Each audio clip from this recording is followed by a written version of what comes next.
I'm sure that most of you guys have seen that movie, The Hangover.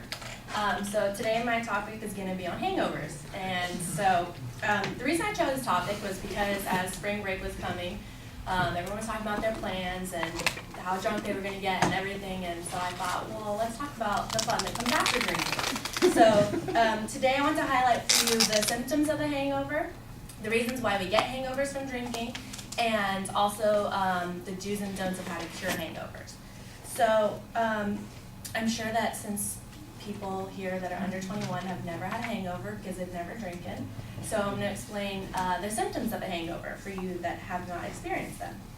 So hangovers occur after the ending of your drinking night, and as your BAC, your blood alcohol content, starts to fall is when you start to experience hangover or your symptoms. And as your BAC starts to get to about 0, so you're back to normal, you're no more alcohol in your system, is like the peak of your symptoms, which is where you get symptoms like here are the common symptoms: fatigue, thirst, headache and muscle ache, nausea, vomiting, stomach pains, poor sleep, dizziness, rapid heartbeat, and shakiness. And this is all according to the Mayo Clinic. So those symptoms hit right at 0. So that could be before you fall asleep, or that could be as soon as you wake up. Sometimes you wake up and you're still drunk and you're like, I'm not hungover, this is awesome. But then your BAC starts to fall, and then that's when you start to get sick and all that's not fun. And so with heavy drinking, you can also get alcohol poisoning, which is a lot more severe than just regular hangover. Those symptoms are confusion or stupor, vomiting that doesn't stop, seizures, slow breathing, irregular breathing, pale skin, low body temperature, and passing out. If any of you get those symptoms, that's really severe, and that can actually cause death. So if you experience any of those symptoms, go to the hospital. Don't just think it'll go away, because then you could die. So on a lighter note, I'm going to explain the causes of a hangover. So hangovers occur usually after every heavy episode of drinking. And according to About.com, some of the main reasons that you get hangovers is like dehydration.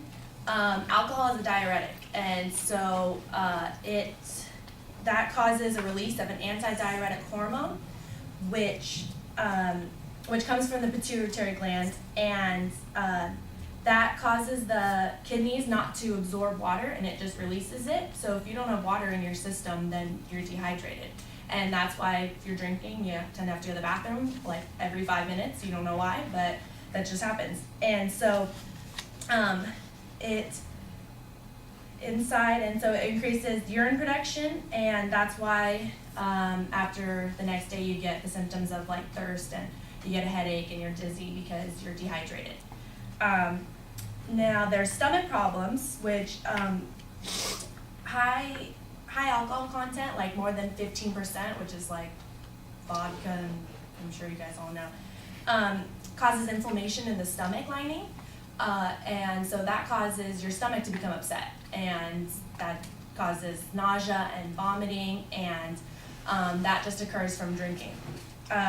It also increases the manufacture of gastric acid, pancreatic, and intestinal secretions. So that's just a bunch of acid, because alcohol is a toxin. So it just increases all this production in your stomach that your stomach's not used to. So it wants to get rid of it. So that's why you're nauseous and you're vomiting, and that doesn't stop. And then there's also sleep deprivation. Many people think that alcohol causes you to sleep better. Like, you may get really tired from alcohol and you may think, oh, I'm gonna have such a good night's sleep, I'm gonna knock out. But really, alcohol is really disruptive to your sleep pattern. It affects each stage, your normal stages of sleeping. So normally you have a lot of time in your, you have less time in your dreaming and more in your deep sleep stages of sleep, which is why people get really tired and they don't sleep very well, and it's because The effects of sleeping after drinking causes poor and shorter duration because the excitation of your body as your BAC starts to fall keeps you up, and then you have insomnia. And until your body gets back to zero, you won't be able to sleep. And so that was from about.com. And so now I'm going to explain the symptoms and causes in case after all this exciting information you still want to drink, but you want to know how to get rid of the hangover in the morning. Well, there's a lot of myths about hangovers, and a lot of them are not true, but people still believe them. So there's an old saying, hair of the dog, and so I'm sure most of you heard of that, and it's pretty much just whatever you drank the night before that got you sick, wake up and drink it in the morning because that'll make you feel better. But in reality, that will just prolong your hangover. It won't actually get rid of your hangover. It'll just keep you drunk longer, and then once you stop drinking, your BAC will fall and all the symptoms will come back. So that's why I'm sure you guys have heard of Bloody Marys. That's what those were invented for in the Roaring 20s as a morning after pick-me-up. But that doesn't really work. It just prolongs your hangover. A lot of people think that coffee is a good thing to drink. Coffee is also diuretic, so it just further dehydrates you, so do not drink coffee. Water or sports drinks is the best thing to do because you're dehydrated. So a lot of people think that coconut water and Pedialyte and all these different things that are supposed to get rid of your hangovers, it's just because you're dehydrated. So you just need water. Most inexpensive thing, and you could just drink tap water because it's all good for you. And then there's the saying, liquor before beer, you're in the clear. That's not true. It doesn't matter the order of your drinks. It just matters how many you have. And of course, sleep, because you need a lot of sleep, and then you won't be as tired. And so today I've talked about the symptoms of a hangover, reasons we get hangovers from drinking, and the do's and don'ts of how to cure a hangover.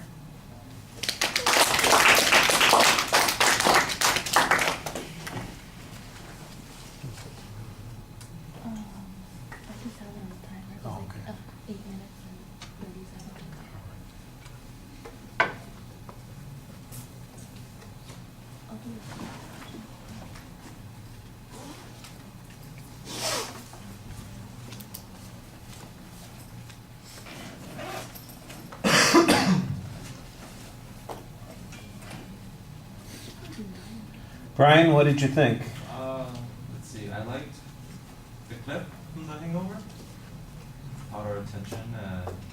She seemed really enthusiastic and positive about her speech. But my biggest problem is that credibility. Like, even though she was really positive and enthusiastic about the topic, I was just wondering where she got her sources from. Okay.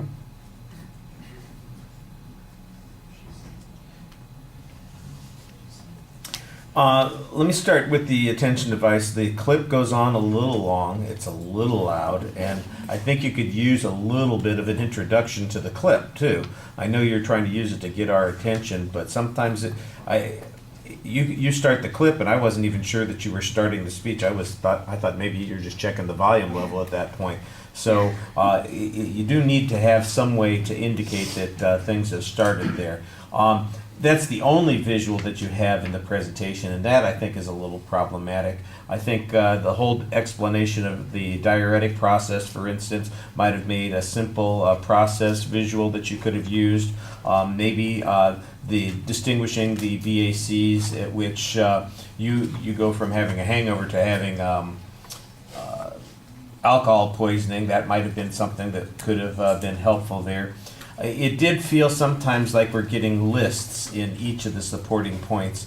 And I understand what Brian's saying. I think you do need to cite the sources a little bit more. I don't doubt that what you're saying is an accurate description of what goes on, but I know that you got that information from someplace, and so I think citing it more consistently would be helpful.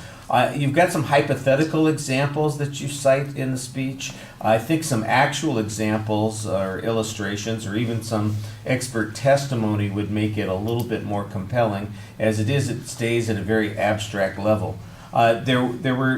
You did, like I said, have an organizational structure, topical in nature. It did seem a little strange that you talked about the causes after you talked about the effects, but it's okay. What was odd, though, is when you got to the last point, you kind of you mislabeled it when you got to that point. So when you listen back, double check and see, because I think the third point that you're talking about are the cures or supposed myths about how to handle a hangover. And I didn't know that. It sounded like you were going back to talk about more causes and effects. Once you got into it, I knew what you were talking about, but that seemed a little bit awkward. There's an okay summary at the end, but I think you want to plan a stronger exit line so that you are leaving us, with a particular impression, not just like I slammed on the brakes and I'm done, because that's sort of how it felt. I saw the time and I got nervous. Oh, okay. All right, and I did appreciate the little reference to the other speech. I thought that was that's good that you should do that. That shows that you're engaged in the speaking situation.